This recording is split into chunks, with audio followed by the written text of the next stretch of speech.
Cette émission est sponsorisée par Displate. Ce sont des posters en métal avec plus d'1 million de designs disponibles. Star Wars, Cyberpunk 2077, The Expanse, ou encore des cartes satellites très colorées de Thionville.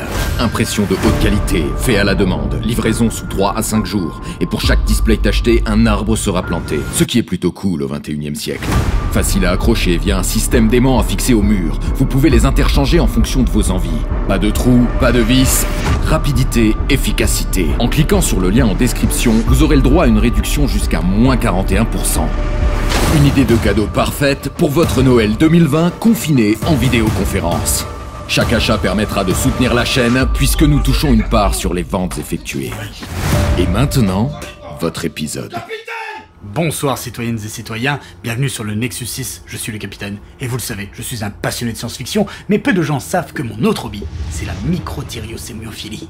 Eh oui, croyez-le ou non, mais mon cœur fond pour les emballages de fromage en portions. Vache qui rit, tartare, babybel, chante-neige ou cœur de lion, la variété des designs, des polices et des textures sont un émerveillement perpétuel. Mais personnellement, loin de ne la cantonner qu'à ses simples aspects, ma philosophie microtyriosémiophile intègre aussi l'aspect olfactif. Mais pas du tout. Dans ce cas-là, vous êtes olfacto-microtyriosémiophile. T'es là depuis longtemps ? 34 ans. Qu'est-ce que tu veux ? J'ai une question existentielle. À cette heure-ci. Pourquoi ce sont les Xarlax qui dominent la galaxie? C'est les tentacules. Oui, enfin, les poulpes et les calamars aussi, mais ils sont disparus. Ouais.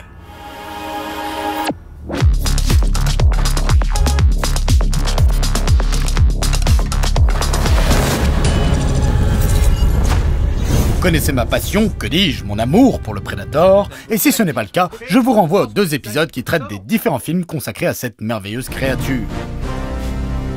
Mais il y a un aspect sur lequel je me suis toujours interrogé. La culture des prédateurs et leur société. Une culture qui est entièrement tournée sur la chasse de proies puissantes, la recherche d'un adversaire à leur taille, celui qui leur apportera la fierté d'une vie glorieuse ou l'honneur d'une mort honorable. Des principes et valeurs proches du Bushido, qui, si vous avez bien suivi Nexus 6, me parlent particulièrement. Leur culture en font donc des guerriers ultimes, qui ne se définissent que par le combat. Chacun doit prouver sa valeur. C'est juste trop cool. C'est tellement badass. Oh bordel, je kiffe. Hey, ça va? Le mec se barre 2 minutes et revient avec l'organisme le plus dangereux de la galaxie. C'est un jouet. Les bébés Xarlax sucent les fluides vitaux de tout ce qui passe à leur portée, et leur peau est venimeuse. Mais c'est un jouet. Un petit jouet. Sauf que la société des prédateurs n'a aucun sens. Bah oui, comprenons-nous bien. Ce n'est pas cet aspect particulier de leur société que je remets en cause, c'est que c'est apparemment le seul. Sauf qu'aucune espèce ne peut évoluer au point d'en arriver à construire des vaisseaux spatiaux si l'ensemble de ces individus ne sont en fait que des gros Raymond qui partent à la chasse chaque jour de la semaine. Ah, il y a du bouche au loin, il vous dira jamais où se retrouve le coin à Galinette. Faut des ingénieurs, des infirmiers, des architectes, des personnes qui s'occupent de l'entretien, des profs, des médecins, en bref tous les métiers qui permettent de créer une civilisation avancée viable. Vous remarquerez que dans les jeux de gestion, il n'y a pas de responsable marketing. Je me demande bien pourquoi. Et pourtant, pour ce que l'on en sait, dans la société Predator, tout le monde chasse, et c'est la seule fucking activité qu'ils ont. Alors je sais qu'il existe des comics et des bouquins qui développent certainement un peu plus la chose, et je suis sûr que dedans on peut voir des Predators qui sont éboueurs, je ne sais pas, mais vous commencez à connaître ma philosophie. Predator, à la base, c'est un film, donc je ne prends en considération que les objets filmiques. Il y a bien dans The Predator un moment où l'on voit en hologramme ce qui semble être des scientifiques de cette espèce, mais rien n'est expliqué, donc bon. Et si on devait prendre The Predator en exemple, ça se saurait. Je peux parler. On peut bouger ses tentacules. Oui. Mais Oui, enfin, j'ai pas lu toute la notice, hein, donc on verra. en vérité, on nous a toujours présenté les prédateurs par le seul prisme de la chasse, à tel point que dans l'imaginaire collectif, c'est devenu leur unique caractéristique. Et cette hyperspécialisation des espèces aliens, c'est mine de rien quelque chose d'assez courant en science-fiction. Les Ferengi de Star Trek n'ont qu'une seule passion, l'argent, tout comme les Némoïdiens de Star Wars, et c'est d'ailleurs cette saga qui remporte la Palme d'Or dans cette manière de définir les espèces. Les Rhodiens font d'excellents chasseurs de primes, les Hutt sont tous des chefs de clans mafieux, les Mandaloriens sont tous des Mandaloriens, l'espèce de Yoda qui n'a pas de nom officiel, sachez-le, ne font que des Jedi apparemment, et ne parlons pas des Jawa qui sont condamnés à être des ferrailleurs. La reproduction sociale est donc de mise dans l'univers de Star Wars, à tel point que cela en est un peu ridicule.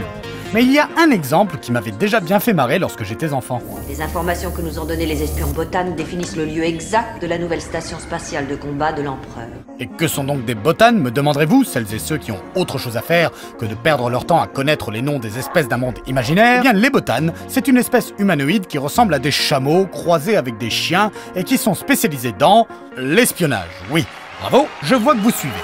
Cette espèce entière est connue pour ses multiples réseaux d'informateurs et d'espions à travers la galaxie. Une activité qui nécessite donc d'être discret, de faire profil bas, de se fondre dans la masse, de se faire passer pour ce que l'on n'est pas, donc. Sauf que si toute la galaxie sait que l'entièreté de ton espèce est réputée pour être composée de grosses poucaves, bah tu peux pas décemment exercer correctement ton métier d'espion. Tout le monde va se méfier de toi, mon gars. Il y aurait des bonbons quelque part? Pourquoi ça? Parce qu'il me demande. Mais il est où, là? Ah bah j'en sais rien, j'ai dû le faire tomber. Mais cherche-le, abruti!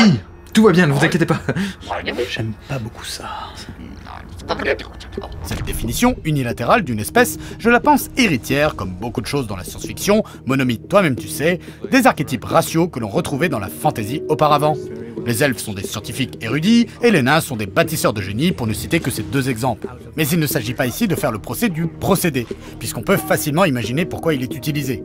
Tout d'abord, dans le cadre d'un film, on n'a pas forcément le temps de présenter l'entièreté d'une culture. Dans le cas des prédateurs, on pourrait tout à fait penser qu'ils ont une relation symbiotique avec d'autres espèces pour les autres tâches importantes dans leur organisation sociétale.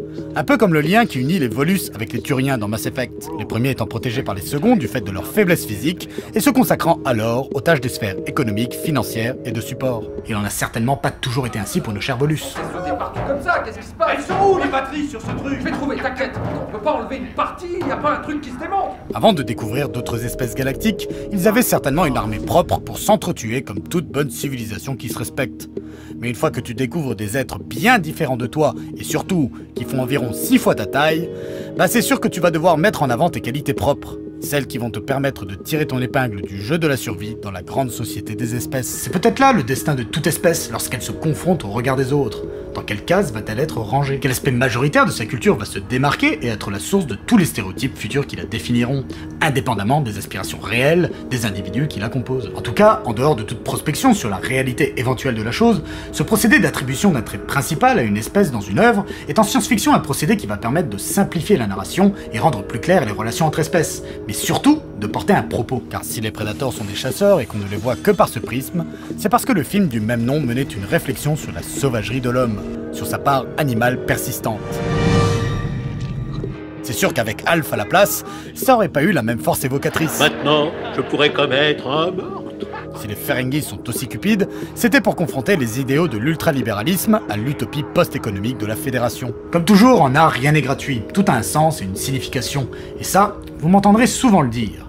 Et dans cette volonté de trouver un caractère particulier aux espèces, qu'en est-il de l'humain? Eh bien, en science-fiction, à part quelques exceptions, il est souvent immature, cupide, impulsif et violent. Je sais pas si ça a trop changé, ça, par contre.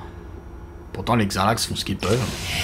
Bon, je l'ai rangé dans un tiroir parce que vraiment, il sautait partout. Et puis je trouve pas les piles, putain. Est-ce qu'il a mangé les bonbons? Oui, je crois bien. Tu voulais savoir comment les Xarlax ont réussi à dominer la galaxie? Elle brèche dans la coque. Alerte dépressurisation. Exactement comme ça.